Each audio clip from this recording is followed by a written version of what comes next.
ఆధారం నీవే యేసయ్యా.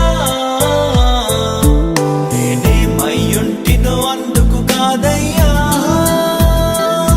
నా క్రియలను బట్టి అసలే కాదయ్యా. చూపావు ప్రేమ నాపై, పిలిచావు నన్ను కృపకై, జనములకు ప్రవక్తగాన